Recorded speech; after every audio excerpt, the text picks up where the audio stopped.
كنا نجنبه الحمد لله أنا لقيها كنا نقول الحمد لله ما شاء الله لا قوة إلا بالله الله له على ذي أغلقكم الله بودا هاي كندوا جل في علاه أكين جاga banga be ganga bakibe nyana ga lingola kenya ga ben haraga hinu be nyana ga ndali ngoda on tatuwata ho khairi nyani ti kenya na alhamdulillah hada laqe haga tan yalli Allah garonya Allah ti gandano ti ora kundo o sondo mundo gollu alhamdulillah rabbil alamin وأشهد أن لا إله إلا الله وحده لا شريك له وأشهد أن نبينا محمدا عبده ورسوله صلى الله عليه وعلى آله وصحبه والتابعين ومن تبعهم بإحسان إلى يوم الدين وبعد فالسلام عليكم جميعا ورحمة الله وبركاته wara sittike ɗum ko non cokkuñima dagan ɗum konuma kafon ɗum konuma association ɗum konu walla sere wo sere digan kanɗunga jofenanga oɗan kuñi oɗan kanta oɗan mama oɗan ñaga allah maga jalla fi ulahu allah ga noɗa ka deema noɗa ka tanga noɗa ka suturi na noyeña duna wattunna ngaba ay noɗa ka tangiya duna oga kotaɓe lengi fitna num ngabo ay noɗa ka debun tanga no kanun da ka kanun tanga no jamanun da ka jamanun tanga duna le munum mona yengabo ya rabbana ore munda islaminun lemmo allah gano odi tanga hamminun ngabo allah gana hammira hinun yara na furunne mana sakkinne wondida yello shirugani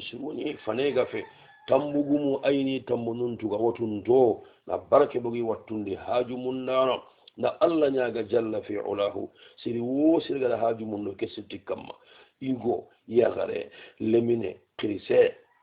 aganya haju suwa haju na haju no hilli bane oranta du wanga serndati kunye alla kute haju sumbu kute haju agara kufutu haju su allah ko me suga da mun noyere nan donduwa allah kaban kallan wanda ati malaika no kusulew jinna no kusulew igira tago hosu daga o suga na sigi hella bane ho hodi hajun koyike allah igana ho hajun yara andaho bakka kebegi ke Allah maka banna ho begi maka aga hangana miselle lo hanyandi angana wutu miselle ke so mendo jibe hakkenga giri Allah hala kenya misalen ka tora kimba yi malaikan ne juwa jinnan ju har maran men ju asur lew anda mani fa bo kudan ke sitti dungo no ko hakken ban walla serebe go tere ngana hakken ban walla duna silamin ju hakken ban Allah kin payru gelli adama maliki kota ke hari malaka no kapoy sakanda ke ko muslimu haqqin bane o ku muslimu haqq ara ko haju yarna anda ya banne nyani da Allah daga Allah haju yara lenki sibiti jimini lagare na hato hijriya nga ujure kamona gati tanna gati sine aga gemu février qason kabu 2019 ada mule masha Allah wala quwwata illa oga taw tampille ke si wajabinde kamma o sara de bendi demba kunda sara kase gidan lo haranna way kanya kundu sasa kundu o hay ke dara sotuno nyaay o hadara daru muhadara mugu mo xodo wala bugu yakhin qasenga bo dala da nyano ma ko yesu mo la wore ada na nyoma katam makin alhamdulillah ada nari nyaayere ko yesu mo gari bugay na wuya ma khayre masha Allah ado hadara daru muhadara ke tiringa mo gobe juma yi gonci ode be kejere demba kunda dibu munga dal mama nkini mpatu bunne ko talibu ngari daru ko be kebe ga sanki ha girro kenya sabunga juma ke salle nyoppe ki adalla honne matuma ke juma dangin tiani ba ka kendi ngani dakarwa keta ori wala muhadara lo juma ken wonne ko hagal tringa mo wobe oda khanya ga duwa urunga insha Allah Allah gana gollun cunya khalasi kamma lengi ga kesu ne tambille kesewa kesu no yabinde billa gari ni oga ho hana be konno to torguma ne oga tagara ke fatawa danginte ada tambihu ndabore mas'ala ke be kamma oga ci go sere en ka gunya gare be ko tanganani kinkitte nga farlan anam gude ando bane kene ya wunda bari ani kama sara bane ke anga tora ko kugondi masha Allah andara gana yo akento magaji ho harame ke konno kakil wa kulli gamu ngari saga ndagada hi halle din kon tekte nanti ima simma ko ngakkonno fatawa kedi kundu hina bo golle masa sawray wala basu nyami ndi andi do basu ngame o gama ko ga yelle alla gana de ma ke basu kam o ko ma fuani andatelle kan nasru go nutu do to gumane alla gana nan kedi game sahandi nan dikken daga na su gili baduanda nanyengo ndego nutu kallu ngoranda mo yego ngetu jama ke horomanga ma ni to ko ka patti o ngana kitangen den kedi game gana sa nan dia gare be gana ni farlandi hara ko tangana ni ada gando banen na gunda bari kama sarai rugu magandara gan ke dangen do basu ngami igumba gorti haydu anganda basu ke yella ncabati anya tongunga yella ndo sahaba nangem yo gugu ngoni ke o hinno buhanga wantrin kana inshallah gelangana tunanti masha Allah la quwwata illa billah o gani mo be kamma kenya daga denni annay la kono ona sana ndo dorgumane nga masha Allah take ati ikaho gelangana le dalle tan walla nan di honi atelle honde kallu ngoro nge kallu ngoro ngu hidwa nganda masi kanondi hillandi bere nga konno munguro kempi hillandi de karambanta antinna rondi de matu fofu gani mungu ma kinandu wasere anda ba ma honi ba minna sere anwar ba mungulay yo kembire keta as-su'alu li awwalu kishu hana be go magana kun ra'a bintan aghiyatina evanterinya ina wasiranya terranya ya gare go wani agali mun laga ni khorondi wandire mo aga golle ni kenya ni khorondi ide ya ganne go wara ma ya ganne ke ida khalu ya khu ide ya gare ke telefon ya gare ke be yi khorondi ni ma ya ganne ke mekhiri ide ya gare ke ya telefon ke le nya gare be ga khorna ma gadono ida wari ya munna ya hunna sunna no farla atiri gare higa kenno godi ikapalle mangi karanga agusa soyi yagare kedi kapalle makke soy ganne mugu dati mais c'est pas normal kiyati mugo andi khiri o ya gundiga menga kemi digan khote itro nga soy ganne ndi atiti kema soy ikapalle manya dangi ne tan kundaga soy nati yagare ke sikkere kulle mani ma tolu nyani mani mi sanga natiya mani ile ya hunya ko ri hajunta ya wa na pina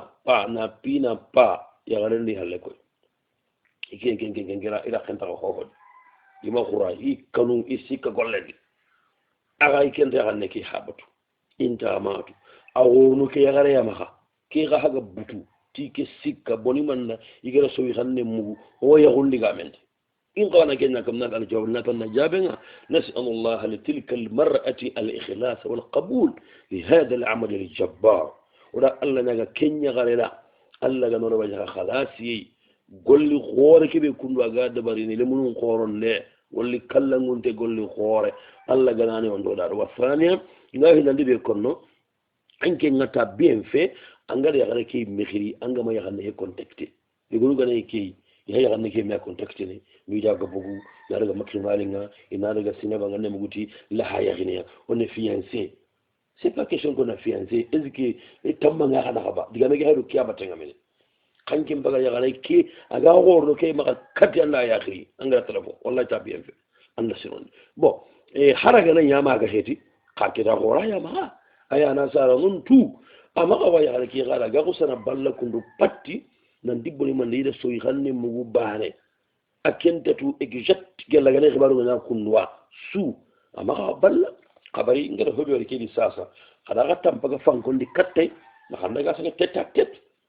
walla man na harun ga kimbire keta ana fahmu nan diga wa sobenga so yiganne kebi gada mugu tolu heta ga sange nda kama akan to tola ko akan do yagonye ndake ya fahmu de ndake be kappa kam gellan khairi gay ona alla nyaga jalla fi ulahu alla ga yaga ke khayanda na ka kanu ndime na ne wondanda wasu'alu thani oga ki sho hilani be konno taqulu inna indaha ukhtan ati akhi yaga go hani ma murgunde nyane ndesane murgunde nyane akurumunu katte jore nyai ande daga haaju tuge ardaterne akurumunu finalement nga ahunu ku bosi la ilaha illa allah kurungu ku hilli bosi telima ga dalla ko to ko manga kurumu kata jore kurungu mbosi aga nay wankini birenu jinga nariya ina mama na parce que birenu yugunu anda mugude forenya mbakkiya aga wacca mu lembirelli bo janaba ngana kita sasa kundu nan dan nan fajiri nyanki mu lembire yanki fajiri an kurungun jogin do angata ko tenni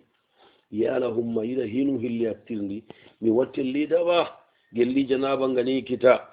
fajiri ngana kinye ina wanki kewara ma kiyengante o dimma kebe ina kurmu katta jogo ngina daga wanki kendi maketa kiyello toyendi ke dagida ba walla dagida ba fajiri ngana kinye in tammami in calli hari gama wankani janaba ngiya kudo ina salli faqatin kita ifaqatin ina salli ngida yaqajin aljawab wana tanda jabe nga Allahu akbar shafaha Allah bi shifaihi alajil Allah gana ke akhi gare sahandi ndasana Allah gana ke sahandi ado jangirante suga musulmo mo gayna Allah gani sahandi ndiman na ke wari har mala min masabari anna tubu jaga kata Allah annan Allah talla mama annan yille halle anganya Allah ngani fisiri ngalle ngem bay kefa joge na ngirina daga haji tuge joge manda kurumu Allahu akbar sheikh Allah gana sanya ke akhi gare ngane Allah gana girna Allah gana taunle Allah gana trenni Allah gana wonne adange watte be ga saka kamma kondo arna ngala ngajuru mo gafare na amina hinun najara ula indo Allah wa kullu tifan biha fi kulli najalatin lutfan jamilan mil ahwalu tan binu gasi kawre igara gana topita ya kombe wangini igera mu wangini Allah gani gabarani ngene na barakin to indire mon kamal rokin na bannanyane ولهم عن كل ما أبغي أشغلني وقد أتى خادعا ولقلم كاثر لا إله إلا الله الله يسقني جل في علاه وتندبل الله ما أجي سهدني ساسا كل جوي كتكم نا الله نجا كي يغري أديمه الله جنا كوكم تندوا nasahan takoniya Allah gani saga nyamanni nanangi dangan jumu gafariya Allah wakinna bannanyane wa kullu tifan biha fi kulli najalatin lutfan jamilan mil ahwalu tanyas wa thaniya وواحد اللي بيكون كي أخي يغري كندو ولا نعمري أنا صبري أنا أمني أنا توجي الله كما أنا دنيتي الله كيتنا الله أنت كيتني كمن يعني هو هجنتا خيرينغا كي هجنتا خيرينغا كبدي بيروغا تاونا ورب إذا توبيتنا إذا يرامو وانكني إذا كمبيو وانكي إذا أنا قول لك إن خلاص يكمل قول لك قطع golli kote gayi ka golli sugana koto atugado dallanga bono wa salidan nga sikandi be konno ke ari yagare kundu kumogolu filli su daga adaga tenkuma kiyengan tew dimma be anari wanki ani sallu inshallah adaga antamami gelli fajri ani sallu tamami ndaga keda lo juru nyane bal lawatini mi antamami anjalli am pasangunda ana salli hakati ngara amboga baha bolo juru nyani sallah katim ba kine aranta wankini mullelli fajiri nyani akurumuna kata jore agurungun kabonun ju bosinte afaga tamami ni ana sallah hikin jalli hakatindi am pasangunda sal anna sallando sallijin jalli hakatin jallanga wa su'alu thalithu kiso sikandi mbay hal yajuju du'a bila adamiyyati fi sujudi walau fi salati al-fariida yalahuma waragana baselenna nduwa sujudi yen no gondi tisoni kan kanne ma olo hon kanne bambaran kanne kadon kanne konti manga tambi ale hari farlan jalle nyaaga nani ada gannan do bu khoy gati sujudi yen do ngencire ada gannan do ti soni kan kanne ngaba walla kanne tanaba al jawab na tanda jabi taqaddama al kalamu fi dhalika mirara wa takrara wala ki jabi ta gabe nanti ada gana parce que anga nadi sa san daga na serena nduwati hoya serena nduwa sallen no gonna gandara bin kanne beenu gandara bin kanne muko am bagara kunkumade nanti magaduwa ken mushkila gore salle kay me khottu ku salle kay me adkarnu ku yo ifanna kunku anna ifanna ku ngara bin qara obligé nanti ko anga ne salle ken gondi salle ke gara ngondo kabari ku nan danna kunjoni kanko anga du salle o gane non datini Allahu akbar ke Allahu akbar awren maniya Allah qora fofoy konan dangane salli nanganaari salle ke dan nango soti Allah qora hoy annan ki tullaga fatiha garan yanna joppa asore ngammake tige ngalla dangani tagi hono juga mangani dunane mandana ay kenta sara ifanna salle kike ngollu ku ifanna kungu ngarabi mankoa kunni tawqifiyya nyai qaduwa ngi salle no gondi sujud tayyakira ifanna garabi mankoa subhana rabbiyal a'la ifanna rabi mankoa angana fatiha kari anga sora be saka kam ifanna rabi mankoa kanga do haju tanabe kutalla nyampam maka anjunu bunu la garamundi anan tang kaburam fitna ado anduna ampajunu alla ganti kono arabin kanne gay mena fay o ganati amma ko kanne tan arabin kanne be gandara bin kanne mo kella waduanga o kuba pakille mentay andu wanga ti so ampa gujum bana ono hon kanne kiyade ma ko be ngara kamulo har banende yo wa su'alu rabi'un كين كيسو نغتني يعني كانت متزوجة برجل فطلقها وبينهما بنت لها من العمر 5 سنوات هتي أغيغري إلي كينا هنا نيامبومي لن يغري نيدا أنغا يغوهيغا بكا ديما كبي إلي نيغري كيو يونغسينو كراي كم بالي إيغو تنا يلي يغني إيغو هلاندي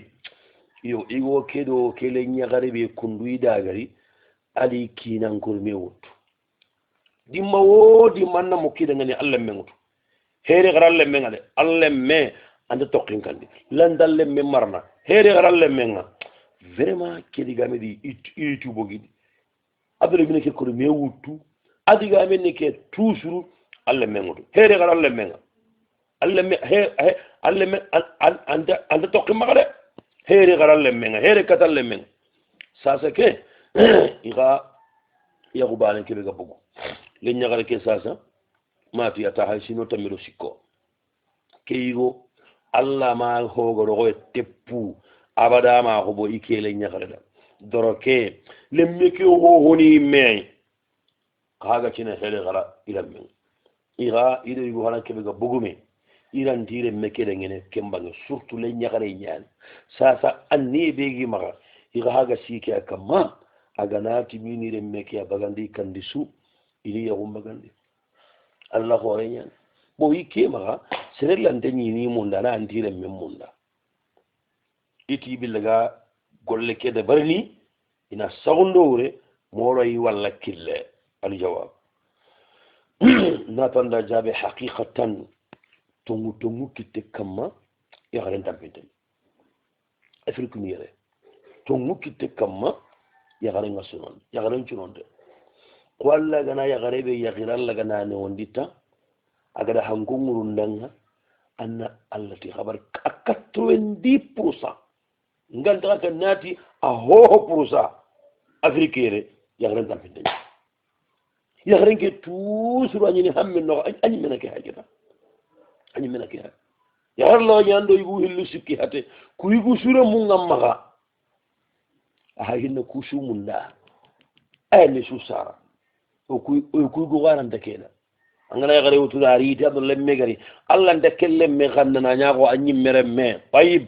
maga ga nyina nyaago anyi meremme o yagaru kunta baane kundi sugunde o kumi sugunde idino kon tinga idi tinga ino gollo kumi tinga kadro to horomake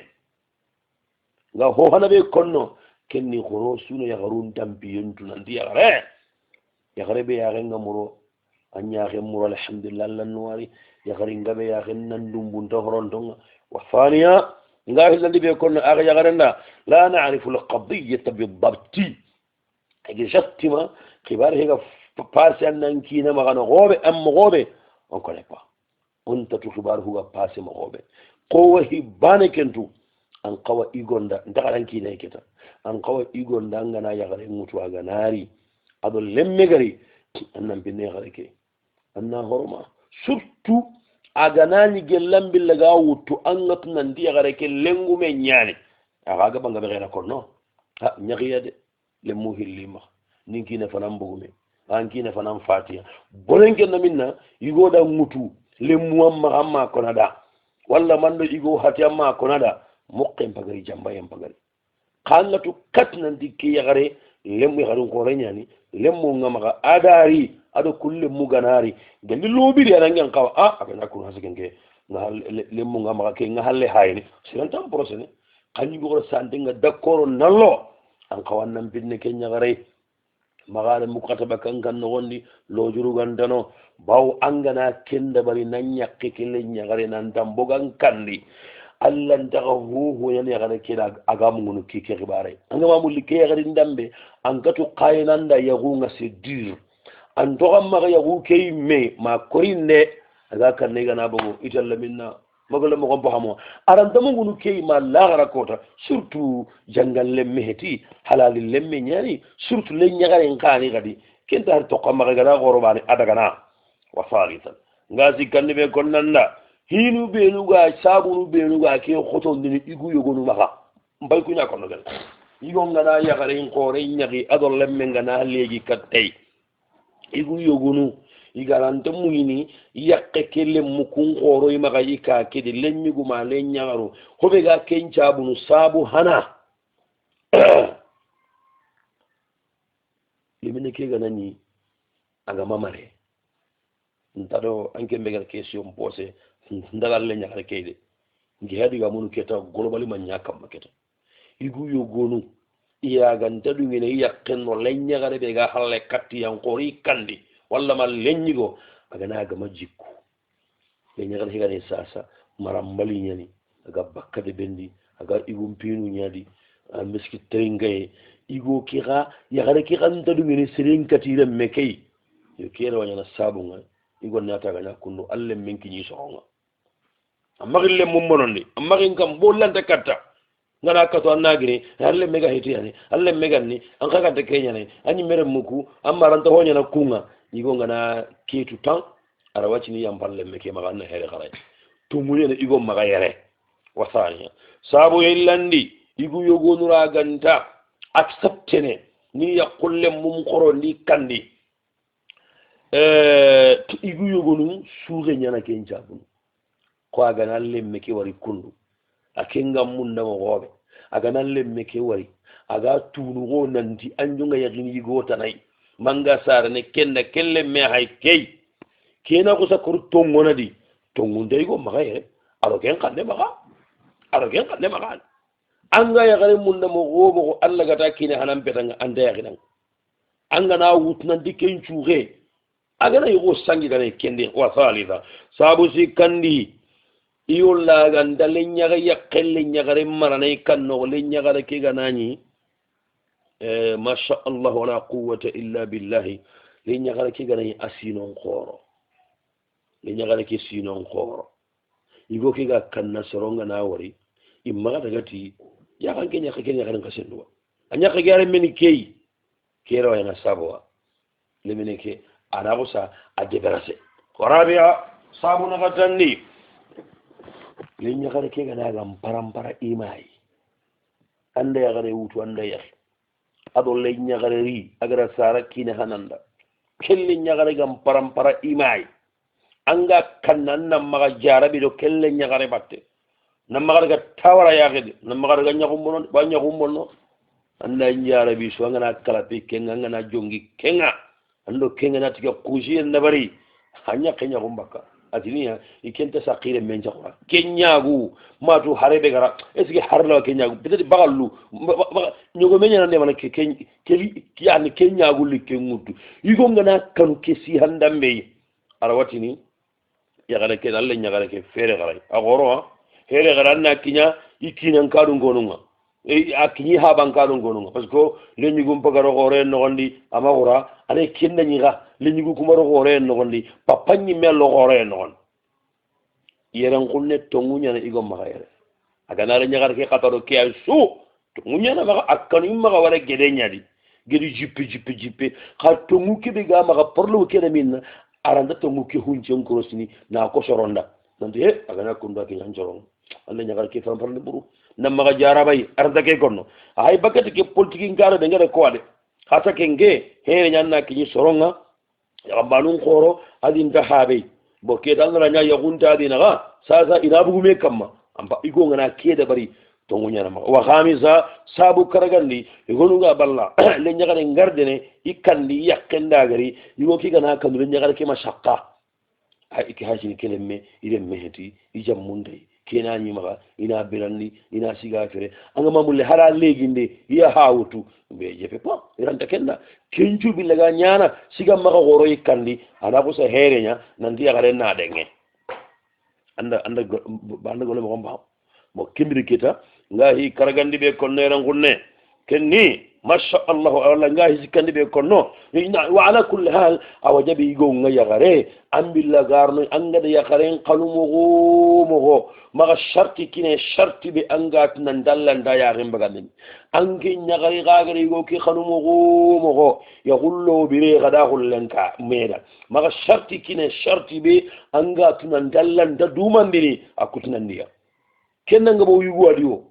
bo ko anga ba tour ni khirsun ni hakto to wano ni hakto sarano ni hakto yigo nyanga ba hawjene ya garen jibari namma gari hijunga nana ankita nan ngene francia nan ngene doro bangya na ka kan daganna ya garen ko mulin ta ko ni nan gen dagala ya garen palle kita masha Allah sine gasu hillenge mo hoda bari khanda wara mi tongun damma anke nyagare gabe ganando yaku angada igon kanu gagara shartillo kebe kam mamma gondu sere ma sharti ngirdi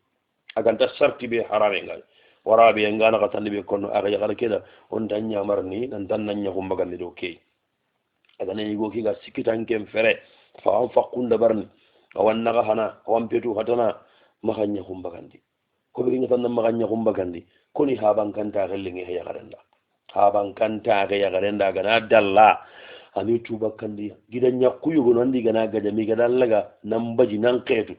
amanya ho ngi haya gunye ange na gunye hiwa maga hina aga ngoto ngega jalle mawa aga yakarin kara agame tuwo kudo annam maga daga porlogo annam maga hotal langa huddi minnanga alle meke bugu kandi kempa idanga anka hampa bankandi ango to mushkilan ko wa su'alu khamisu tirni kargandi nyani re jawjatu waladat ika gu nyagare nyancare qasu sikkiya wakatte harbi hore masigi ay keta kana ko anjalli asalli aro sallen ngame ya lahum warga na bayinan diga khushiba يهو الجواب الناس عند جابه مدة النفاس 40 ليلة شغلنا سارعا أتبع تاغنو سارع هروندي تنغتي بتوان تنغتي ورو أمو هتيه هذه سنة كلا كنا بانغني مذهب مالكي أو كما جابين كندي شغلنا سارع هركي أتشني تندو مبتوا كنا دانغي كتا تنغتي بتوان بالله tan naga tembi to nyana wasa hante ngani de ba aya do hadisana do ko mo jihadi ki ngati gara ke tawu no sukam iyo tan naga tembi to ngana timme sare horenga masigi ya gare ke haga nya watte hore dunge ki watte hore dunge ngen kado ya gare be sennengali suna kiti bani ay faida aganda di france nuta salliji ngajabiye ya gare su watte hore ganga awajabanga salli hakati su annallage ya gare su watte hore ganga angana sallini an kawanna ira menya wutu ana hakto na yito nya gara ko kei kudo fure ke magara ga bugu ndoro ngadi ga megeji ado kahumande ya gare be watte hore ngana nyai ya lahumma ado kinenga ya hunda barni ba min dada barni to anon de men soge yere ye goni ti ran dada barni bo watte hore ni mena hay hore ini sum pore watte hore asu to gonni horeya allati ini sunni sobenya ya garu gallatu bakiya ini sun nogoni khali magati ga khushi ini sun nogoni watte hore bo ikum magado ilskena ko apapre igambana honne ya garebe watte hore ganani ado kinan na maga ya unda bari ye gonuti ay adaga dana ya unda bari bo aga daga nchalli ke adaga ndiga khushi problème na minna aga daga nchumu adaga ina ya unda bari ye gonu kunti ay gelli kine ngana tampi aga na ko ni maga daga jeni kendi maketa daga njofe ya gane ke watte hore gaay kaga makkanu kenna su ama tambi su amma ga jofay digan chahan daga ni kebe ado usibini ngal ko rahimahullah awada gana ya gane be garani watte hore ndi ado kinen ne hunda bari mutlaqan atambi ama tambi ba akanu jeni ama kanu jeni yey ba aga daga challi ke aga daga chumu ke daga kinen kan jofay anda ga me bam ke asan allahumma gella ganta ganani kinen ga nyekke bo watte hore adam be annago se agunda bari yagare kay annago sa frengari ki igu guru nyekke ya igo ngana kengari ta yagare ngana yagini ko tabe ken kusago wi ken nga frenga na bo kella faamin kay yagare be dalla legi dalla sare imme ando kingal ya gunda ba manna forengari yugegunu nyakka gella gana ay mera ganta munyini kenken akbare khama kabe sari Allah kenga andanga ko nyagara ne gunda bari watte horengara wa su'alu sabium keso nyorni nya hayran gunne ila hine ya gare go amunu ida koy habatu gunne keda ko nan di wide man hi halari jambe ati wa goron ko bono ama goron ko bo ati wa kenya na ama kenya qala alhamdulillah alladhi dema ida hinum parandi miga gorla gala na ko bo ida futam ponkini ida hudi ya gunta funa futten katu hi habatu gunne le nyagare nya nyagare ke kembal ilahi ya gare ke ilahi na de ngede be goy wasira e goy iti kama kenda bar kenni fitna nya ke ya gare wacce ke gane wacce ke goro ko na kede ngene wa terray dingira e goy dingira na do hi mesronda me kama do gadi fonne si ke di faga bo ndiga nari bane an ku sorowa walakinnahum dhahabu biha qila dangi malgere tu le meneke ida be ngutara adaga aga daga garini ado war jagalli ngoti goro garsayno a himbi ana famude kembiri kesa ari halle idi horose nanti migana ke yakke kedan keno go ordination migani gobo jongaru ngay bara kima moye kita isigi ho gani nogontago ke ordination ida su gobo iti migana yagare ke saga ni yagare ke tinti munda iti noari iki gare ke nyamundu no surtout am bimbi halle awa habatu kun ko gari tanda ko kummenya inanti mina ke yagare igama ke yagare yarisu ikunta hakapiki iga yagare taramundu ike garo kebe ino nan rugoto nan diga mo habanunda haba batte limiting ngai sarna batte limiting ngai ide yagare en kita nan tin daga mundu ibara iti miga na ke sagande arjawabu na tanna jabe in kana al amru kama dhakarta angara komo go be gelli kundu nyaga nani kini tonya ngunde nyai adona serendangindi khempondi ho hana hina alle men biyo munna inyari annan kawanan cigida amma sigida qal si meganta maga problème tay akona dan anna de ma harun kundengene illandi adiga maki yakendenge wayashira agata denge adungende aga yakkenyani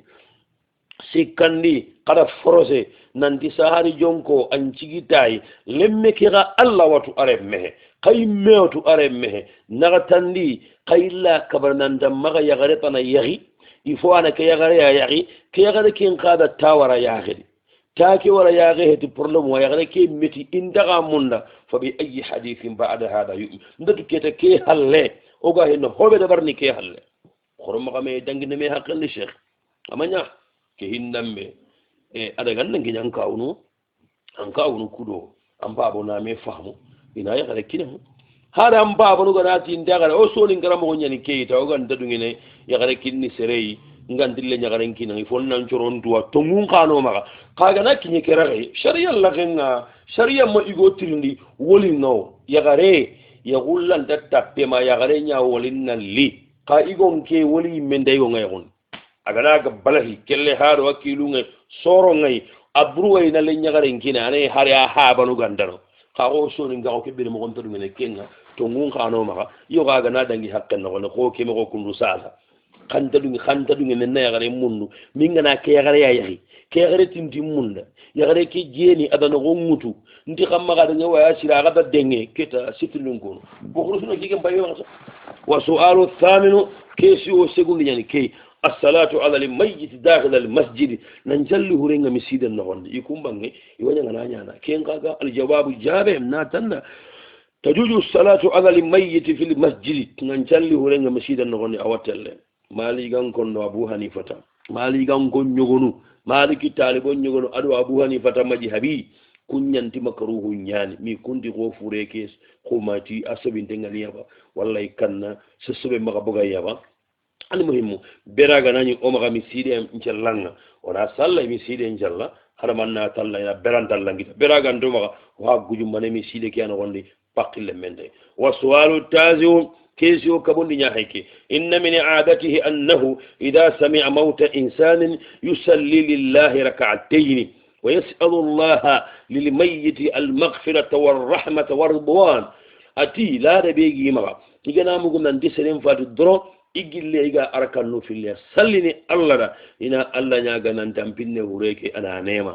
ko kin golle ga mo gobe al jawabu na tanda jabe هو هنا بينكم هذا لا بأس به لأنه دعاء للميت وللميت ينتفع بالدعاء والصدقة ناتن باسون تكي باو دعاء نيان فري دعاء نيان هنا فري صدقني أوانا هنا فري نمبيجدا أوانا هنا فري أكونتي بانغا تامبي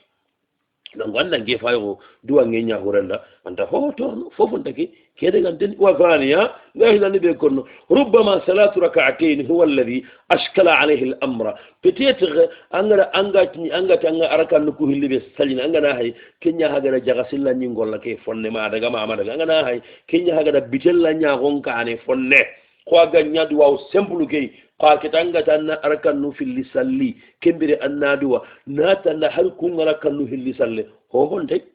bo kello wasila haga nyaago anda arakan nu fil lisalle andugo to anda Allah nyaaga ay ko ngati Allah ndan nyaaga tindangu arakan nu fil lisalle ho honte ke bawo ona aslama ko keno gonni ona Allah nyaaga nati hinu sikkiya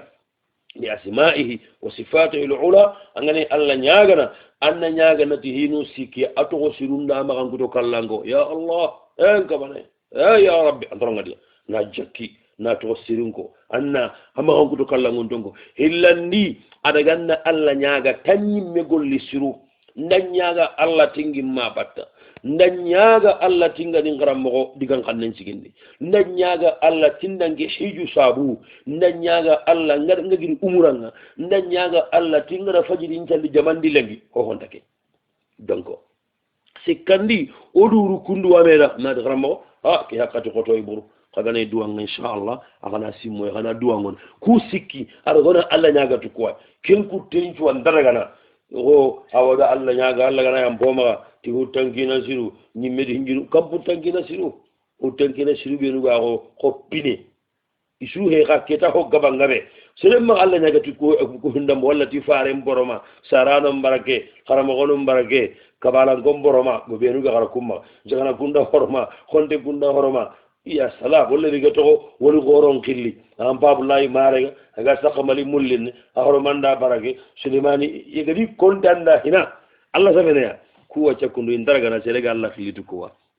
amara njago horomanda barake awa jumu kaban boromanda barake simmoto kemu a horomanda barake sariya ndako kini sere annan do wati kuwa anna Allah nyagana Allah yimito nunda amaran kutunu ada ganna nyagati kuwa yimmen to ni xittima ado anyimme golli suru be ngi debarni anna Allah nyagati ado annan di serendu wanda aga raydu wanga nan cimma ngandu wanda ho hontay anda gona mo kompa ana kan ko illi salle gella ganani angari salli ni adniya ni barajenki ni horeke ay onati basun ta ken kai angara kan nugo filli salle keta anke shi o kemo gonda anda na arakan nugo filli salli ni Allah da kempallanna duwa kengure ha yam pagada arakan nugo filli salle nya da am pagada arakan nugo filli salle nya ko anna Allah nyaga ti anga salla dangane ke salle fondake gilla ga nya ngada arkan nugo filli sallini anniya ni barajin ka horeke amaka fondake ray bo innamal a'malu binniyat hadith shay'an hadith an ganya ko wa su'alu li'aziru tindi tamunu nya hayran kunne ati turidu li bayana min qafi qawlihi ta'ala fi surat al-baqara ati aye go al-baqara sura ila hina kenya faham ken ga akhiya ga nya forante Allahu akbar Allah gana angana kimu aye ke konno masha Allah aye ke raqimun do wa ndambe akhiya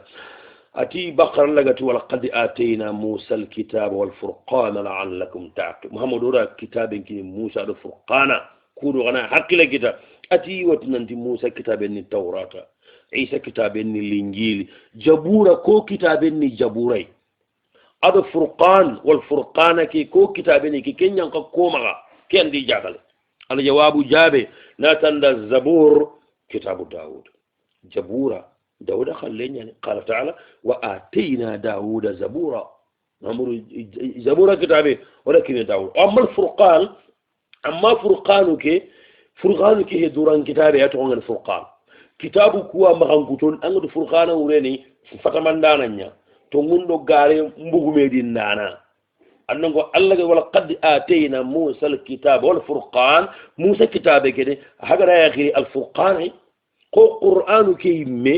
الله قد غيري فرقان قال تعالى تبارك الذي نزل الفرقان على عبده انظروا ني kamanen khairin qoro aga furqana yankandi komo yugo muhammadu kamma yena kunna fayda qur'ana donc furqana ke awre henandi ko ken kani duran kitabe ne qur'ana ke to nyen furqana musa galle kala wakil furqana jabura allah wakil furqana ina amma jabura woni kenyanka dawudu ama wa su'alu al hadi 10 tinni tamundo banandi na'am wati kesi o tammundi nyani ke arbana yusalli wara imamin yaqra'u al qunuta fi salati as-subh فهل يجوز له أن يترك الصلاة وراءه أتيك سجن الإمام وهل يدبندي أجا قنوت قرنا فجر جل مجهر فيك أكون مغبي ينا فجر كي أجنا الإمام ينا والله رسول بال ينا فاتي أغرى فجر ينا كم بلندي أن سوران جغا كم أن قنوت قرنا اللهم إنا نستعينك ونستغفرك أن كتابك أو أسماء أما قلنا إزية awar risala ke bon ke wo ko nusa eski awar gana bayina alimami ke halle sallen to kono inshallah ko ben baga kunut ke bi garan idan mun nan kunutun garan yin masaha nan ko bili anyani al jawab na tan la jabinga salli waraahu salli imamu ke halle magar mami magar jaman sallen to kono ci kume hi misandam kene sogenya ta garita mali gan kon kunda fahamu kundwa ha danti al qunut kebega al qunut wa qumu lillahi qani muro masala kebe honga mali gan kon kunda fahamu kunna du qunutun qarangea anda mo gole fajiri sudi arkal lagaren kuturu madunge khalas daga jalle mishide no gon maga jaman jalle to gono tikke diga be sabunga gelli ma sha Allah wala quwwata illa agal nganda maga garay me ho hondan hari majhabi kayme gemi tanga maga rabone anga maga rasuju yeyme tanga qablan tanga bada tanga faqil men tanga sere maga jawu sana burni jaman challe mu mandido ko hindambo walla fatiya wuttu o ko misire ina fatiya nyawtu ngen dalagana fu anga dara misire non anga ta fatiya ngutu bukan non daga o ko mami ina ko dutu nyagaranga bukan non daga anga mala khutu garanga na kuru inna sallini o ko mami e ton kali khutuba inda hasarni iganda hasarni ndimi wa garanga ki yo khutuba garanga iga khutuba garanga daga tringa khwanna juman jallen dokoloti kenya ano ogo mo hinu ko yono krosinde o walla yaga dana taga het wa su'alu thani 10 trini tamundo hilani ya hayke ko sasa ma yaquluhu ba'd an-nas sore go nuga ngana kebe ko no gol min ngana sare gatini ko ta sudi iduran to igati no wo selebe ngana sare tenenga atagon nan kawana ya ke ben na sare tarata atagon yana ke be ngana sa mi gada modu nungri aw lemme nya haga sare tenenga bu ngana sare tenenga to gonya na maniya ado igo nuga tini o le minen to gora ke barakita bin to gonni ke al jawab natan da jabe nandi kota sudi duran to kenge masaha kindi game kinga tagay nga amalaya siri gamene dangata baka golle men ndakotay kota sudi to ko heti alle men ngana sare kota beta anna to ko suganda na ray to ko be gal nganda to ko sire anna suganda na to ko be ga famili anna suganda na khandi telenge so hobbe na sare telenge to ko nyana ke ay amma ngara kebe ko nandi gati ne ato ni kari akitabin to ni ke yo keke nga famili honne o sonin kara to ko sanseke ara daranka to siri misale mba sasa bala angara balan to suware musa angara balan to suware musa ina ta to ni bala akitabin to ni musa walla ngana pare sasa nan krisen to ora anni tirni ato ko sobe ni kanka bala ato ko sobe ni musa degume e kembe to ko kemure ko debigume igra tokora zerebe yeda debugume ki metoko kati ani tinini ora tokora mbaba debugume go degume nyagani atoko ni kariya inako ande mugude walla baba ngara baba ntoko zori atoko beti baba ida tokora yi ha ba yiketa mbaba baba papa kushoy bane toko ke mehti ke men ngega ne lemmen tokora mbaba isaza ngena gilli mbaba ketake baba ketake nge baba ana ko saka wala papa do baba sumbana papa ni france kanu gatni mon père maman papa ana famude bo kimbiri ke to gabe nyani angana kuburantoxo ngari aɗo jatuntoxo a giri khadijatu kubura kuɗi xawarna ñumma aicha ke a hayke fonte kuwa ye ku adaganna ku toxo sirullaga anni ko nandiya toxo siranni ka angara anga tume nandiya toxo siranni kariya hari xagama xiri papa ke meketa xaxusa saga xili i toxo sirengata wa sualu thalith asara kesuwo tammunno sikkandi ñahe sharibati dawaa li isiqati hamliha ati yaxare ñani iwal jaxeya ida sahare ña wutu kudona noxo ke bonondi noxo ke bono igada sara aɗo yonki mari awa yalahumma keta ke igada ittu ɓenu mini ittu kuga simi batte ñampinni noxonni ba hari igada noxo hillandi xaɓe wutu igada kellemme xa sara ken xaɗo yonki mari xa allah wa yingini ima yitte wutuna ken noxo ken bonondi intatu gellaganani noxo hana kigada itteɓe wutuna bonondi kenya ga singada keremme xa bonondi gelli kenyaganaye mina junubun kitta ke xaliba aljawabu natanna jaɓe إسقاط الحمل من غير ضرورة شرعية ما يجوز يغلنا نقول لك أنا خيرون دي سريع الله جلو قدانو أندرغنا يغلنا نقولنا بنون دي أندرغنا وهو سريع نكونت نقوال يونكي نياكاري سرطوا غنانيا يونكي مبوتي حالي دينا كري ساغن نقو سريع نكونت نقوال سريع نياكاري يغلنا نقول لك أنا بنون دي لو جلو نغا سابون أولكو غموغا تنبيني iti gare ngari amasade aga nati ciare suwa kala argena bonon ida law perne ida opere ta nagato kenda ti ciare dan senya mi de ada ganno ko sare kake me ina illa lew amma ga sare mala gara ko khane kundun ngata dan dia gare himbe a jeni na daga no bonon akenda hotal lan ko so swanguma ada hotal lan ko doren qoti ko ni hana amma ga ken qoti alla nyaga kennan kawa nana angane le jinjo ko kenga porlo mari walla na no gombono ni iki wala higa sarane saza kenna saram fikra o kunta ketu o sariyanta ketu o ladanta ketu o soninga kunta ketu o na amenta ketu o dambenta ketu soronga la ngana lemme rondo ki na alla nyaga niku ngenda kitan raga na bonondi wa thaniya illandi ana junubun kitta gella ganani no hana ke bono yencha bunga na kite nogo hillandi ke bono yen cabunga na kite nogo hana ke yadi su ana kita bien sûr malaga na pama kada antubi kata allah jalla fi ulaw ya hunna ku khada ku ku muga kay ngolonga ta lew wande lew amanya parce que silami mogo heti silami fikira heti kay pew nana ko bonondi ngara ko bo be sharia nganari dak lo juru nganari sharia la ho honday والسؤال الرابع عشر كيسيو تمني مباي أدنى غتندي إدمي الله كفر يغسى كنا نانتين تغى الله كتنا مينا كنا نتيغنا الله كتسو يلي الله غنيني مالاتون لبكي غو يلي الله غني لنغكوا هي هالي يلي الله كتنا غني إغانا كسيهبه كل ساسا نانتيغنا الله كنا تاتنا سو يلا غنيني مالاتو لبكية إن خامل هذا برني الكفارة كي ديغامي كنندا الجواب ناتن جابين لا ينبغي أو لا يجوز مكي للإنسان أن يلعن نفسه أن تتل سرنغا دولانغا مغوا لأن البلاء مؤكل بالمنطق البلاء نذو ديغانكو من دنيا hari khairin digame nyako kattandu bonon digame ma ko kattanduwa andro ngani anganya kemu ko gonu siri al balandi digame iga konno très simplement ngadanga kama indaratu koy gana ya gare go xibara mugo sasa ya gare go kina na ko samu ya kan ngenda yake ngine gana fadi ndaga yagini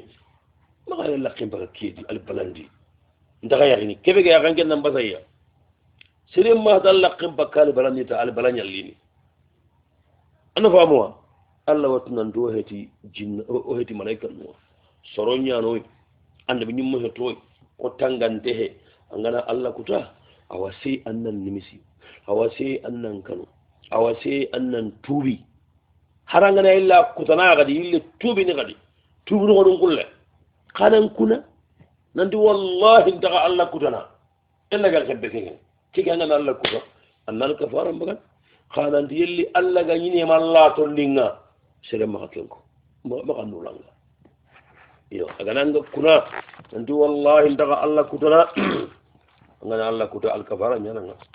yo alkafara ke masha allah la quwwata illa billah miskinu temenna kuña yigandini miskine so anna yiganden xeer ke gantawa anna ma fen kolla dinganu hijude bari na miskinu ki mu karagere ke ganda anna doro ken kutiya ke ganda anna kome xanne hoor ke sugantammaxa anna bito sikki suumu wa sualu lkhamis asara ke suwo tamundi ñani keaɗo karagandi أدرك الإمام في الركعة الثانية فجلس معهم التشهد جمان جل ننجي هل يروسل كدي إذا الإمام من دو جماعة كنيجا أركام بلندين يعني إذا رسكين جل إتاو إتيا إجريسي كتا أركان شكاندي إذا كان قصلي الإمام يقول مونغوا تاو ننتي وتيانا إتى سبحان الله الإمام يجري أسيجي رسالة كتنتي مندي angati ran kunne a baada katta bawa haga jidindiya aga taagu kundu ana nke taage be kundu aga dadabari ira subhanallahi ko aga giri ana wa jidindi halimami kedo sorogo wana baada katu iki gabe yigaro salle kede arakam billandi baada katwi ghaiba aljawab ma tanna jabe na'am anna baada katta fiqh ngum ngara kebe ko rahimahumullah angana arkambani kita sallendi alimamin palle alimamin ba'danda qabulanganga ngama torombe eski qallu kendo mati walaw taraka imamuhu hal alimamin ngana tono ifanga nakatwa agana ni allo sallendi anda ni giri arakalla gare ngur ko ngen angi mutayya nyai walla sujudu ye alimamin nga ba'da gana kita kendi ma qabula gana nya katta anda kapiya kangada arkambani kulle kita alimamin palle walla fobe gampunu kenga ba ada kana kita ada kitam palle kitaba ada kita alli haleba anna katta igani qabla agani gana katta ampai kapi gana katu ba ada gani ampa walla annagi nan jallu gutu wa ina kemira na ramba dan katu ana famude wa su'alu sadis asara trini tamul nyani kaga tumundi 6000 euro jakka manimeni ujunu tummi euro jakka manimeni ana jawabu na tanda jabenga فبارك الله فيكم الله غنو دا خديما ان شاء الله كروغنا ديغا اوغونو كيلون تو ديغا مو كوي بان awakka hino maga odema awanyawo da ngami deman ni gore ko gana hobe mo gonko an kama nganan kilun to kendi bane am pasan wonta tirindi bane kena tirindi plusieurs fois kebe kundu aga yagare mpaga da tirindi nanti 6000 euro jakka mani meni o gana jakka mbaga ni mo gonko tabe ngirun ta hakken otanda anga na paranna burun yakkana na burin pakke shugan masinmutu walla mannalle menkri ana masinmutu ina divise par 40 égal agala kebe kina jakkarni kenya 6000 euro kenya gamma masinmutu le kana tagalli tannagate saada agemme 150 euro 10000 euro agamma divise par 40 égal anda famuwa kimbide keta angama ngana keteringa keta angana na burun kita igana gabo keta amaga hataji garanga tini ndangena wurin pakke jakka mani meni mbaga da mo nya ko nga kundu sasa baga keso ke jabi nda mo gonko yanga anay tata na maga hataji anga siretrinin na burun ngana maga ngana mun danni jakka iga gabo mo ampa tagandini ya tanna kate divise par 40 égal agana kebe kini anna tunanti jakka ni kenya 6000 euro jakka agemme kamero tankarage euro 150 euro wa su'alu sabi ashara tilni tamundi nyani kero nyerundi mushkila bega ado kinen naha ati ijonga yagini boy ijonga yagini go kebe lemu karage wiro kenna le nyagaru karage ndasimma ado go keri bogume agari bogume adaga yagi igo tanai ada lenya garim bane sare kenni goda sasa ke ana go asare yin shigi lo jurundo ali halam mo wonna itaran daga sare ne ke kine kullu sasa masha Allah yani ke kine hillandi ida me kamma iwo darno iwo horomana iwa iganden kinne bireno ana yigi bireno ana bara yigene mushkila ngengiri minna kine ke kawe nyam fati isma ka français asago kawe ngamada horelli kara ari kawe ndunji bari kawe ndunji kawe mpuren ndunji ada yagare go wari ada yagare ke kharo amun ne yagare ke ne yagare ke ada yagare ke photo ngallame yagare ke photo ngallay photo be no igaron to ngal quoi na fam finalement nga na ga yagare ke yakhini gella na ke yagare yagare ke tade anta ho ho sunu ki genga anta ina ga han anna bugude awa masha Allah la quwwata illa billah ko sabbutu qawaram ma iya aja ko question ku nyago hillo ma sele bana idi yang xamne ku qawinda antu ko ngikandi boko bakame hina arwa yini sele bana ken xanna keke nyabi hina al jawab natan na jabi na kibe kun dam pagala ko ku hindam bodalla konno awo sire xada ku kinya wollu nyaay ina diga marina solla sigindal wa thani ngai dane be konno hobi gasiki ku hindam bo gatini in kinya wollu nga sabu nyana ki nga sabu hana gajalle mbane ke madigamu anke mbane haga digamu ke bane madigamu wollu ku kun qara yikiten jakka bane ki ga kamman ndiya gandiga ahanya kammo wa thani illandi odumi kumenu nyabi ne ta gabe onda hakatu wa thalithuha sabu sikandi ko hinna mo gatini khani kinya wollu nga wollu ko an katta gilina ya ge mundu to mundu gare nyaare namundi angi nyaare haga digam mangi na digam ku teringa angi na ki gaga digam ma angi digam undringa la ho kono hari khasuga na digam wa ndiru to munna ko ma ngendano ndaga sutu wollu kunguna kullu wagi nikiti tago hike ya gasiren kamma ina tongu mento ngungo ina solle sigindari sabu na gatandi be oga timi kana ko indam mukinya wollu nga parce que ku question ndambu wala suure nya time mukiya suure time maragati kinen jagu kawe mburenga madare ada gare go wari ada gare ke message photo buru ngeni me paw ma ga yagini mbaga suure nya time mugu kundu ke kesi we suure ken katime nga kesu suwa ya gare ngana ho go kem balle ke danga ma mulli ay mera ko suwalu kewo ti peut-être inati ko aga hokka hiya ken ken ngoni ko keta gelli kenya gani keta alhamdulillah o gana kinya hankane ngo okisi gelli kenga heti kana yambo maka katwa kinya hankane ya kharenga kame kesu suberinge ali jaganai anga kati folomani netan nan diara garenya munduna kahinga anda golle mon hobera ginkilu ke bakka ken kamana ndi suge nya hay kemaga ken ko tanide walla dalla ke go baga sino tammi nyaki yey torambo jidoro ma irigi arga yagare go wutu ara kahinga anda golle mon anga yaga maga sino ku tammi agan torono anni kesu ke birino yi katabe laga ho kapal kaga da yagare tala ka hanganga nan kesu ke go haraga da kame tora dabari anga ma ko ma ho kai halle anga o kutini hoga ka hanga kayni ku hindamu kali be wollu ko wa su'alu thamina ashara kirni tammuno segundi mbay yagare nyani ara kanya hobo aka ka hobo baga sikka ke ima yagare mbane ki ani ba ke taga ho ke tanta geli yagare mbane ki agani ana hakku to onda ke so non kutu bakame geli yagaru illi agani ga ho di ke so nya be mugu atila hina kanya agani kan ko bono afrikiyere ala ko kine kedan bal ala kharsi kine ke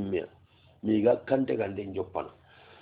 iro kante gande ngame ta yugori nanti kiya honi kake haga tagandi kiya berandi aw kine njigido golle na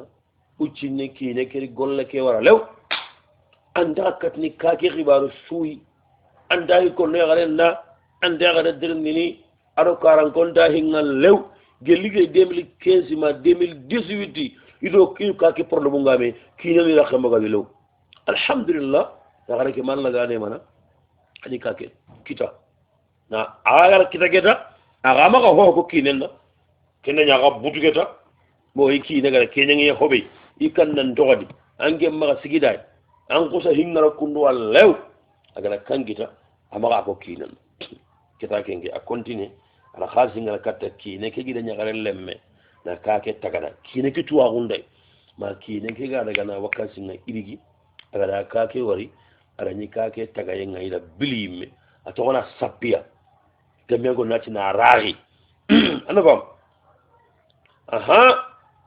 ada gadang ngirna woni manda yakengara kanda bara masa yiki daboro imidu igo kebe kundu agani khasinu ngalai agana kake tagana adu igo kina domea ada fitna ngirndi kimira wa afrique qada ga halle france amaga gadang ngirndi yagara kede ka abutu yagara keya saha anta se yagara keda bire anayi gande nyiga bire andayi gande nyiga golle ke ha hinna kundwa isina kenya sabun al jawabu na tanda jabenga alhamdulillah gacima allah wari allah dan kan genkita sere gabe perdi kanundi ke mo gondambe yo khangara ko mo gabe jo andi jaga trompe numéro nu nyari irigi kundu kendo kita tamba kundu dera hana kebe go mo goda may shintu ke tonto ano gondi de nandu gutal lew bambari ngelo halare bambara go trawara nyal atiya birani ndanti kamo atiya birani okenye police igara basinu katu iti modi andrombe ale agata gandi trawale mbiranya trawale nyal sala hakilande adi basu sundadi igara ke bera wala mo ko agara tubu ke be siginda no gonde ami siden ka kara juman challe jumangana hogu soronna salle ano gonde jogana problème sundadi sa so gorna kaydo num baraw ike bera ke khanawut aga kumbera kebe hagada gol haga mataga ini to gollay hagada kebe taga khana ga to golla wana to gol ko haragunta am fotu fe jaga nam matew Allahu akbar wala ya kemmo ko bagi linyana afrikiya awa masha Allah wala quwwata illa billah ngahi landi be konno ya gara ke gada hilin ko mo ko be gelli kundu waga nani kine ke maga waga hay ke to ko ya gara ke maga kundu bo ya gara ki hay chini akaga heti yani agadi hammi bogama anam gwa mari kenya ne aga di kan kita shaytan ko sa ke wara ga kane nanti imma ho ko kine kedan bo shaytan ahaju ndano ko bure no sire ahaju no nya ya gara ki ga da ka ke kita Allah ga nan ne manga dan kan kita aganya ko no kine nda kimira nar kine ke jaragi me kampaya kita alhamdulillah Allah no ari angel nan ko sa ke ka akhbar la na nam nam mo ngay kundu keni mo gonya yiki na nge nyay ya gara ki gani ka ke mo gon gara ko anna jaragi bo muri hompo ko ten gen ranna nga ay gida amma perdi ka keta an gara golle mo gonya ko am bagara kibe nya kunnu kinno ho tallan ka ba fitna nya kine ki hay tallam butwa kine ki ga da khibare ki mugu keta nan danda ka ke taga gara wari amma ga kine ki ga buttu nan kine ki digirai maga yana gaja manga maga bo na buri ki ma na buri kunya ya kitendi hina wangara ko mo gobe anda mule anan dirni e gada kan gita e da kite ange gorje harna ko yira awa ikira hayya ko e kan nan be dan ko so kuru amma ga sigidai kana me jaragi golle mo wonna nyime kana mbutu na ya fitna nga manga tini ado kay gona dome ya kinde wona hana golle kay go wa thalithan ga sikande be ko no agay mena wari jaragi ngamo de dana di gogi ga jaragi nati yagara ki gamani kenya na haga nyanga ma keta gana injegenya idanga ma tongu billongo amma daga gana injegera digamin ki muhammadu ngani kibe ta kile ki amasirun bawo joppe ngiro nya fin joppe no nya kine ki amasirun ni yagara ki ga kan ko bono ara ko nanda joppandira bal khasiru nyanya maka amma famo sawu be ga sigingati kine ki amasirun ni sabu hana kado Allah ga kine ke me kaga ni awanya na kunu ana haramu kabi hillanni an kawa kine ke nan nduro goto nan jido ke kaagi barenga ma garenga tananga ni anga ma kitona wara Allah gore nyan hotana walla maga ha gambi soron nan do igu mugume kundu wa zalidan sabu sikandi ngati kine ke amage mundi ya gara ki gani ka ke ko no depara ara konanda akida gasinun ki gella gana sa ala gasunun kina nyai donc amma mo khanga khwaga mo khanga gel kem pakati kenya torindel ana ba mo ورابعا صابون غتندي به غتدغني ما شاء الله يقول كيف فوت نتايا كارا يقول كي قال لي غنتو حس غن فهمو هل بكاكنا يا كار سيرن يقين كوكال أدل لمو يقال ما نفهمو ورابعا غاينا غتندي به كون نغا ما جيموندي اكو ساريا غاري كيرا غنا جيني ngaren karaga na tuhuma kapay kenn jinu bu wore nga hotana be kon na kesu balle ngam nana igu conseil do don kullo ko diga me gona ko igu ndangani biraga be gatini nyakkenno kari wadobe kari do nyakkenna dobe ya kar tasio kidiga me konne ando wanda nyakkena aga na bu sellanga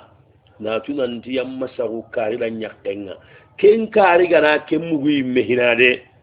ambagara jeni yenkille nguna kane akilu kena ho simmana angana haya kendo ke yagare abada man simme ke yagare nan dina mundu kagana tu nan di yagare ke kina tandi yakkenna domeya ke yimme badara wa khali lona gidi mendi matuma ga wendi ga me ke famu nan ke diga me ala ajippe jippe nyani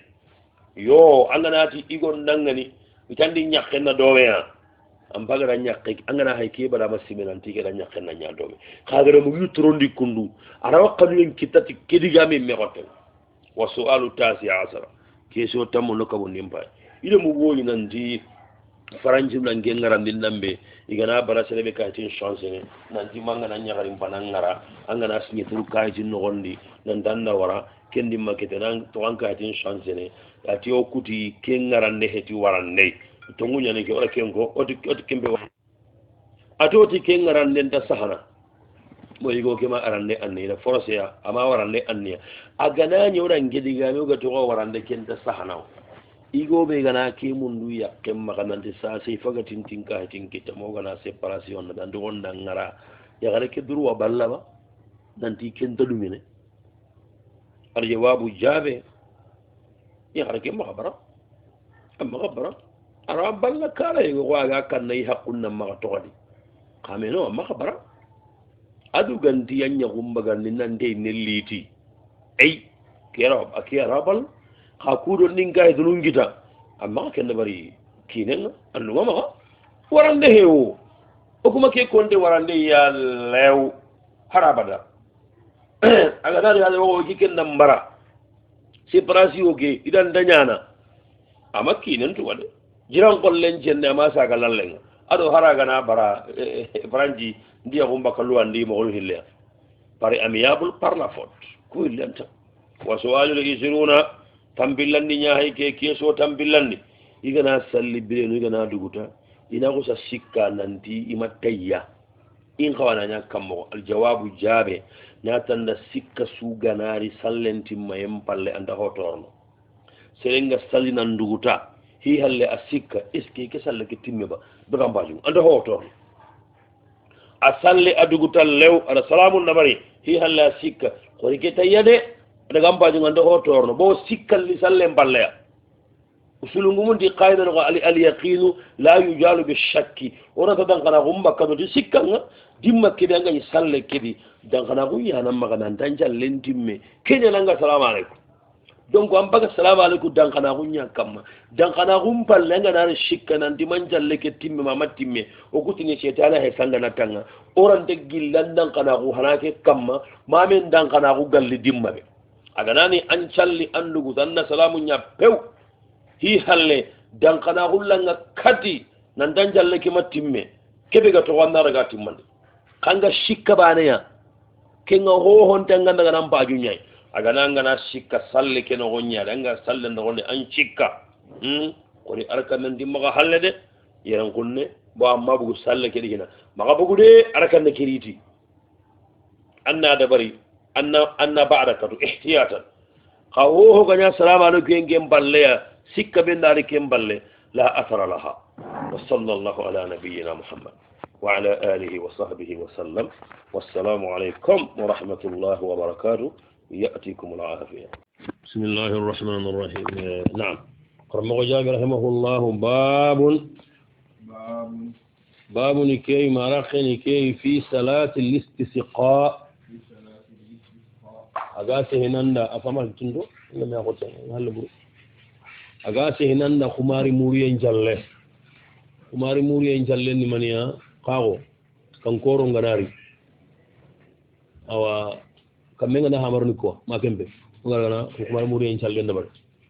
nati kumari muri en challe kumari ndi awrenya kumari ndi murunde voilà ma kundu he sunna ngara kebe ko daga na challe kenyankol benuga kamen khili iga khili mo gobe imyanatu islami ngolle hete ma kundu he jammuni gonu wadi faranda ngelengi kankoro ngana daga ni butundia dangu daga ikkaru ni butundu nanti kala kammeliti andi gana gaja kankoro mbire faranga matihi Allah daga marasa de cheikh daga marasa de yo sunna heti walla gande kembiro ko wala qarle ba ko kembire kankoro ngana qarle mo de belle mo ci bakka de be nya ga yalla nga xaga xaru mi nga toy baba jibril mo gro simi ko mo nyadi baba jibril ko wala ko kuna raga sofi awa annesumu Allah illo maga soseji ndey kesun ndey wala salliyati narakallu sudisi makka almamike yahfazuhullah kangoro ngari saudi kenjine iga daga iga tina khuba kuma muri en jalle ndabari ma billahi ga duwa ngujumba jinga da gujumba selebe ga fati ga benimbu annabi mekkiye alayhi salatu wassalam kankoro ngara sorombita aga kuban nogondi serenji gati Allah farisen ne ha annabi danga mawde malla nyaga nade kankoro ndo tampide dabonum pay kala kam mingi mbamarne annabi ti ha kuban nogo annabi ti Allah battike ati Allahumma sakhir Allahumma ri saybandi kimma teri kam muke senne nyane palli hartabul lende ka gelli sura kangati Allahumma ri itoro kamendire battike hay kambinan nalina taga yino kutuba ngame kamen garu kutuba ngame billah iga assalamu alaikum nanguru kata kanunga kamme ke do lugusa yama jumari amakuti ke jumari gari kenjere bana gira di annabi an dalle di ji kamata jinse anga mo de bade anna Allah nyaga de kamme kenan kuti de ay kompon ka hankala annabi ti Allah hukum ngase kundu a jogo bunne dikata iga bugu juman dai no igara hay madina tarike kammenta kendi hadigan kutte kammenda wame donc oga kede to kenna daga salloro na bariyata ona rakan fil salli kuro keta salli goro jalle umar mure jalle mo ke bawo hay kena ko atanda babu walla khini kay fi salati al-istisqa agasi hinanda umar mure jalle li wa salatu al-istisqa umar mure jalle nga krisen jabi sunnatun sunna nyani agana ngamba ne to on tati ko wajibi ni kaganda sunna nyani tuqamu diga da barni qallu jabi wa imbi safinati tawli kama haragani kaga baton no gonyale kama gadi o gunna bato wari jimbindoy ndi kaga segene doga nga aga da barni aga baton no gonga wondi kam ba barni ko ka baton no gon aga da barni no gon bato ke yakhruju laha al-imam al-imam ngabakka da wan nasu ado hada mawo ko kuma mure en jalle ona da barni al-imam mbakka on tatino ko ho na salli kon o bakko daga na yaga taɗo haɗama ko soro to wano kuɗa soro ko tagandu dandan to waɗi tagandu sikki soroygo num wano to wanon cuwan kahi nanti kumbakka nandaga kumari muruyen callenni kenni konuwa misilimo iga balahi yakarin kaso eminan buccunu ɓenuga haqqile to wanon cuwan kahi lew nanti sunnan no sumbogu on daga ke salle kuɗo kamɓe nal tagallego wanon gani masha Allah tuwanon cukkahi nanti kunta bakka on daga no ko kuma muri en talen daga nanti kunta daga na ya garin ponnan kayu imma tawara ya gadi o problème gi hayro ngadu kankoro ngari jurubu genda sabun ngana daga gadi soro nya gonti ma lakke soro nya gonti ma inda problème gi non kitabu tawabina bun qudama bange Musa ada ko nanti Musa daga kuma muri en talen daga adi soro tanjire ujune sara yakinye igara sallen jalliga duwa ibillaga sallo ibillaga khumar muri en challe no barni tabulu benu goni kam kudi sallen balle alara kunyi me denge Allah di golle godo Allah wusati Allah di mayre fam nande bi nyim ma wada nyaaga kudo kam tekkenna tabulu benu goni kam ni kunyi me ndaga ki dallan dew Allah di Musa yebo ana gadi tan naka de sin haga timme irigiya ajinki Allah ko tana amma tube har ko taba Musa ti ati Allah yo malla wa kaman koyni koni Allah ti Musa ngenda ka kaban na mima ko Allah en kanya na mime ne ngati wacca kariya ma ka warame atuka musa gangunde ambay keta ambay girindiniya nanti serebe godi aga alla kuten kamma tannagate bito ana tunanti alla da kamute kellagati ajunu gunta bunya ana bogona ka kudu kamute kenna musa da ko sudamu batege igondi karomba ko makaya ari berke molli ya ko ngakunde amul len cembe ari alla haga ngoto alla tayire tannagate alla ngudna alla tannagate sina alla ngudna o kuru bugu nan danken tasere ya gundini hannan ko simpay ba kebradu kundu alla nya Allah ndan nya ganna nyam timma Allah tubi na digan cirugo aga te segbildi billahi kam munira dibure an gati Musa Allah tina ko nanda ken cere haga ya sabu ngadi kambe ngal ata tubi na digan ciruwa ko Musa ti Allah duro ta ko ngati Musa ma ko nga hakat be aga Allah kute nga mo wa tubi halle Musa an garo ke mari ko bangalla kumbaka sere sugani muslimi nyai mukallafi bakka ina daga yugu ado yagarun kaso ibero ganani yagarin bonnan ga nyagani ima kan kunnan bugu ida men sogi konudi dimina mbucin dolu kama hakkile dimina mbucin e kan tasalli mo god dugo dolin daga salli qoron jalle hari ga masalli Allah gani wari ayinne ne kunga jawe ma ima Allah kuta dugo yiti ayi yana hari bugu daga hunjumban ibakka ina daga kallu jabi mushatan bi bajlatin onde bakka daga salli qoron jalle kuman muren jalle doro ko qaso ono ko yalam doro ko qaso ona terotan o danda kam men ko don daga salli ho do basa qolon delli kati nga sikki wagel banna ko nyako ni Allah gadi kundu ma kundu sallen ko tani o ga fare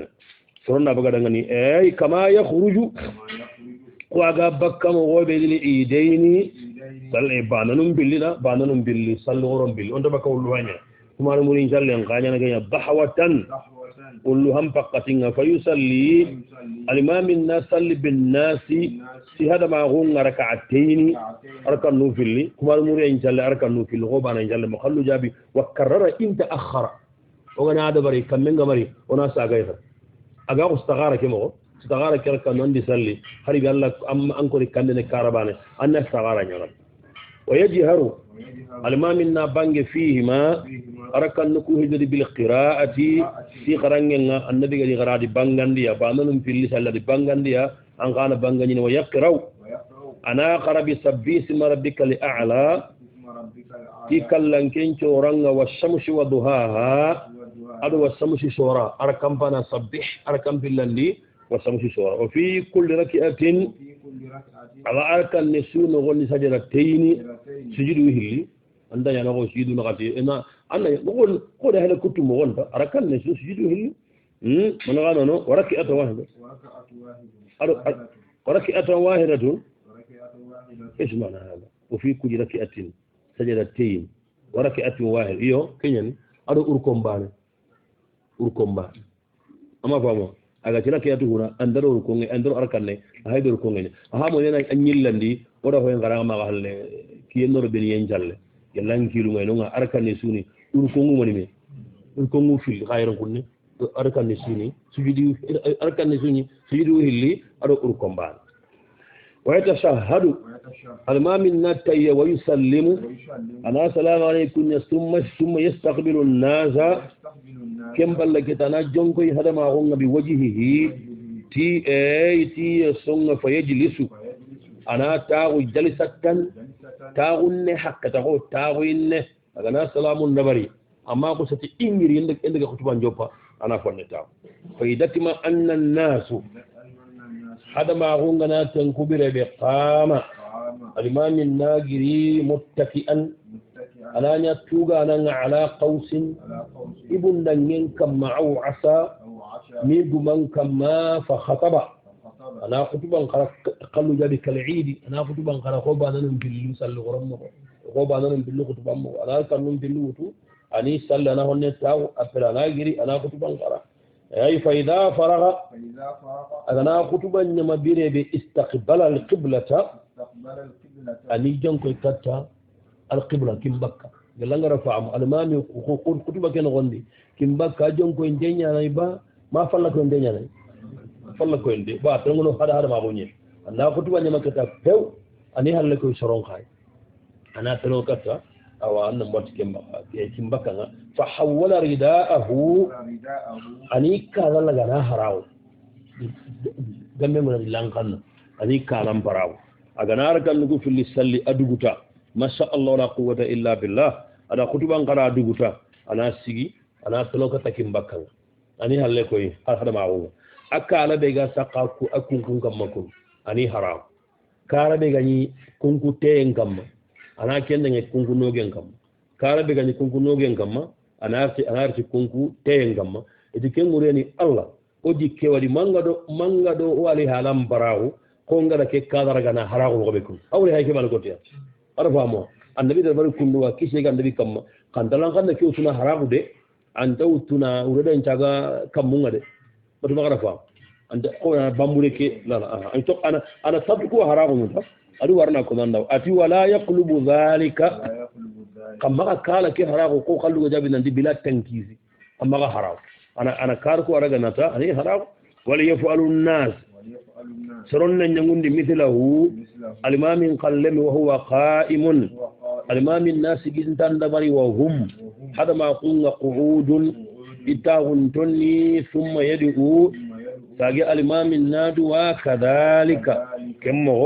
أنا سجنتان دوا أنا كده سجنت كده أنا دوا سرنا أمين ثم ينصرف ساقي الإمام النابق صلى كده وينصرفون هذا ما قلنا ولا يكبر in takabarni fiha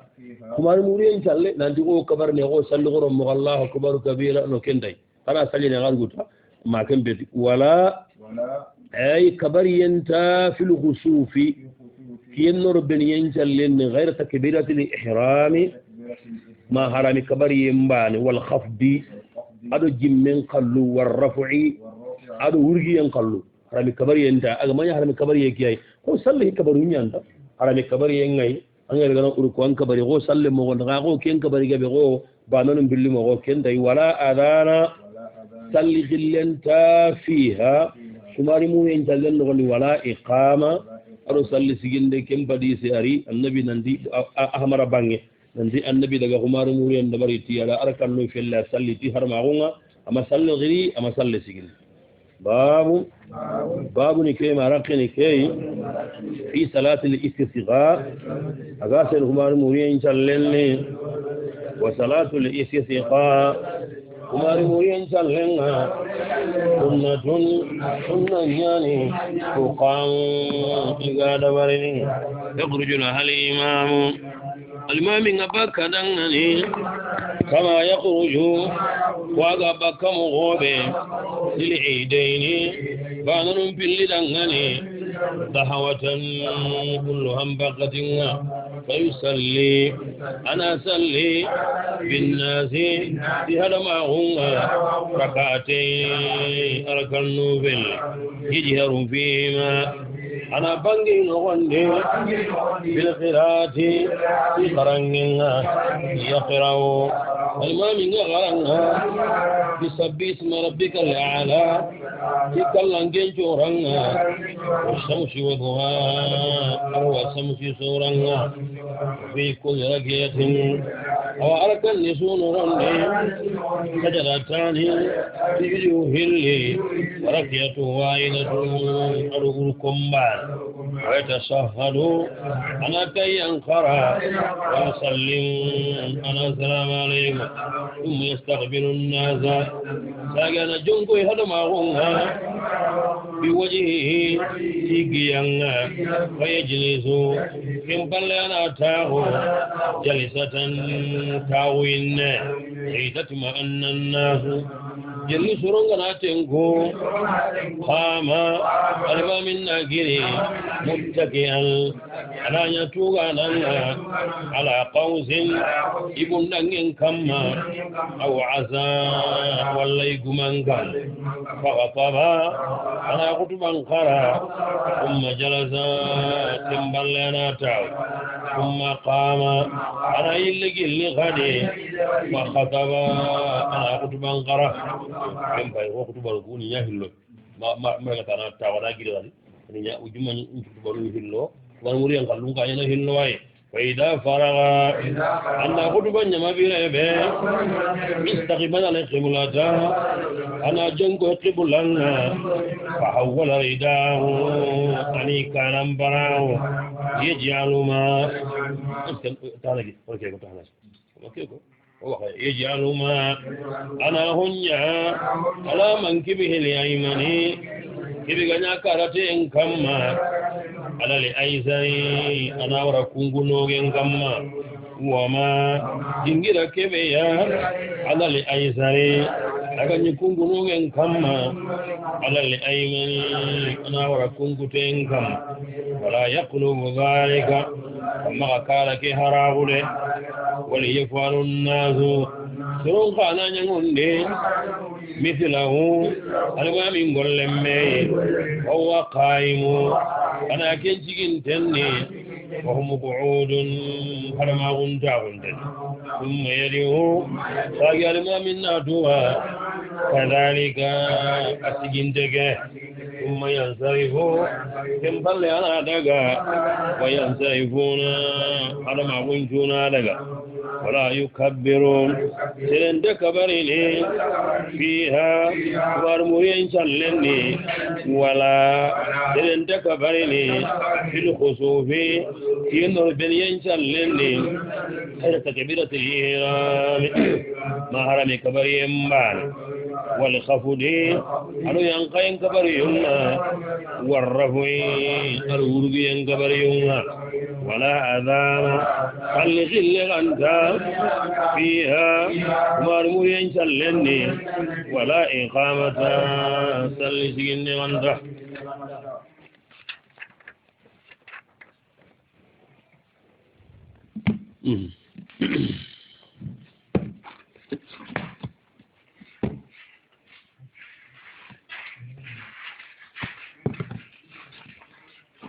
بسم الله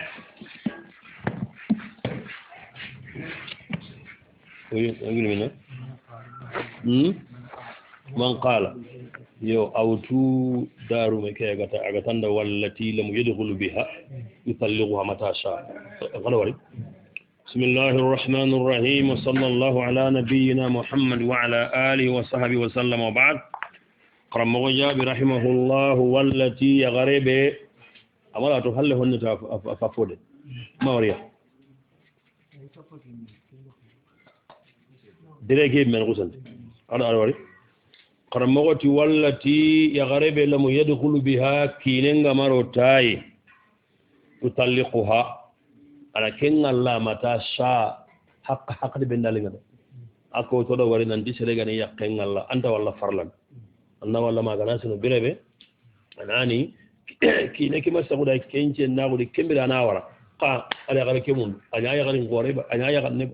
ada mundu amaro tay arawa ken Allah haraga naga farla non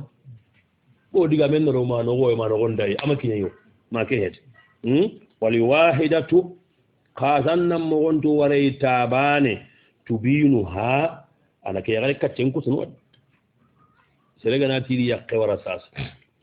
ngodi wara ta ko iddanga e qasu sikki wala kun qara kun qasu sikki no gonni kine kerawa asaga ni andani mizi kunga na timma magaga aranta asaga ni fo ya gunnan dai ya goy kurumba ka ya garebe kine ke gamaro tai aga na ti da ya gare ke wara c'est fini haraga na ni misiya ya gunnan dai ni bo iddan dawlo bat magara ba yo xalla gati kaga na mu'min ya garu nyari thumma talaqtu min qabl an tamassuhunna fama lakum alayhinna min idda ta'tadunaha kaga na ya garu nyari kadi mudno kadi wara kabila garono tiya kaga ni wara iddan tiya seregani yagarin ko songara walla har yagarin ko rani mi adam mundu ngen ha America downtown walla ma America walla wa Europe sasa ke mi kaati gita ilan dagarini iyam bi yagare ke maga yagare ke aga nanya bada maro tai aga nyame lew haraga nani misiya ifo ya kunyan tahi tahu kurumba futambo nabugu futambo kurumba awraba wasalatu warayun cikki tuharrimuha ay gismare medu كي يغري أورغنا حرام لي إلا بعد زوج ما غنا يغي كينتنا يغري بكين مروتاي كينن غنا تيدا وري سكي أندغا يغري كيوتو يفاري غوتنا نيحي kenna wara ana kata wutu ikum pagara kenya go serebe gani yakke ngara tavana tafila tasika anga dor ken ngara aranda wutu manyagi go tanaya bombe ya garebe anani masha Allah wala quwwata illa billah kinem marotai agana sida wara wara yusiki anyeme wa man qala li zawjatihi serebe ganati yakkenda anti taliqun angaranteni fa hiya wahidatun wana kontene bana hatta yanwiya ma kinengana anniyanni birebe akthara min dhalika fo be gampulu gem adi yakkenya ngaja atidi yakkengara anyeme ada wara setu no keke no keke mo gobe woni sikiani kei ay kama kay gollo hidi aga sida wara o kono kontene wara bana gella ganati ngati nda wara de nado haramenye na wara yusikia kendi maketa ay menda foko kibega anne no gon kaga nati ke ida wara o kusini wara yigenya wara itabane yiti haruna rashidi kiye sere wandala ngani igo ngede mi yagaru kargi wala do be tawraban edi ken kanyala kam d'abord mi sharia no gondi yagaru nagati nyagini akenda yagaru kargi wara kammo ati yagaru nagati ana yimme maga abugu de be nyada gari da yagaru ko meyo ati yagari mbara kila ko zanda ikuran itan nam muni ke kaade anke nya go saare kuda nya nyikkan hasa ke nganta muni yam bamma ga idan ngara yagari billahi no manga ngami iti da ke ora ka hinna kende no idan gawara ande gele mo sikandindi amma ga yare awaji dan gawara yo naka tan dindi kendi ko je ba gara to were ki ka golle ga mo be aji dan gawara abati be ba aya na rajul ga ita galle ya gare ke ga soro ni jogel la la khanta sey ni gol na ga dikangara ajin nan gawar ge lanki ne ga dunye kinen da golde adin nu ngene nu nge ngada wara bo ko da yira khira ga bare heddi ka garu karagi tamara ga bare wale Allah rakko ga ko arut nan da yana kimbire geta aga na ti da wara wara ibane o kutiri bane ya diga modo kuna ikirenga na hungo ya garenda sharia ngati on ta kunya na bane kaga na ti ndangara ona kontane bane ndin haraga na hilla ndin nda wara kama ka tambi nda wara kesu o kutini bane yani anga saga na khotol aga ko alkafara mo wallahi ndayana wallahi go ma ka tambi ako sala ga da bari alkafara e mun mene alkafara bane yani barako na khotol yeto wal khulu ati du maka khobe talqatun agani warenne la raj'ata fiha sagande gandal wala gara sasakum ya garebe kinin marotai aga na wara sagande wanyana batu ati e wara ibadu tubinuha kinin marota aga na wara sagande ndano ya honka cenko te pat ke ya gare ga kinin lotai agusa du maka khobo kinegi du maka khobe naga nati wacce kata ke insha Allah kina ilir al afiya angala na bu be wanna burum bay ninni mekitan nanni mekita kinenga dunya gara kullaga hari batte ken gondi sundani misiya andaga saga nen iho ya kunyanda wadu magara fa ana ngone fama silsitri ina de kedo duma xobe asabati gelle ande be nyimben kiye tabe tubo kaysi bu shamashi akagu nyagare ari katta annabiya talla farsanne bo nkina de ngana talake ngana tali ndoro min ngana gare tay kan nabi ntamunda nislami nyai nga kafira gunda bar nislama gunno konti nkina Allah ma gano yeri silami gama gawanga silami khonno ntamunda nan to gama kagu nyagare matara nyum kinya ntamunda annabi awa nabi da harengara sheikh ke ari ati hajjanda ke akon ati annabi hajja Allah ga duna goron ado goron biti tundua ko hori me kita khanda jardangal lenya kine futtampo yalla raga kenge nchagalinga namma to ko duro ati haraga na tinna hillo nchagiya ni saga ngena kita ta yakun nambo ina dike da duba ko be yo har kenya tuwano ngati yalla ga na sabati nanti ya gare ke tora nyanka sa ha kamma agar igon na burun chagai shariyan dini gon dangani ana burun chagai ati wal khulu duma ga gobe talqatun warande ana kinga la rajata fiha saga de gandali kila la rajata fiha awre landi aranda saga de ko dum bere ko ifana yari gadi ifo ya kunyan tahi gadi yo wa illam yusammi talaqa hariga mo ware to gongo bo arawa nyana mo gonu hilli sasa ke angala khalsi berindi an qala sunum bay anni ngara min nyimme kita angata anni ngara ala warande monko sasa genge an qala sunum bay nagani ora to ko me kam an qala sunum bay anni ngase yeron kunne ala warande ko ba kha asunu kitibane saga dente ida abatihu shay'a yagarengana ho kini kine kei fagala'aha agusabi magabagandi bihi tikem poi min nafsihi bakaygo ke anna famude kembele keta masha Allah wala quwwata illa billahi ruhi ambaga bona kendi lew andaka nyana aga tandangani halle mbangenandi serebe ganati yakeda ngani dangara tanu sikki bo yo ya kenya yo kendi bane kia aga nati da wara tabane anyana wara ibane ba kundumbe ka keke kenyana wara iba aga wara ibane ya ka sagandende ifo ya kunyante o man qala li zawjatihi serebe ganati yakenda anti taliqun ndangara albatta ware ndangara ware be gara kattanci kutu pat fa hiya kedigame kundu salasun wala kondu no ware usikiya mama jali batta ay meta kuti o kutu na kutiya e katigani yana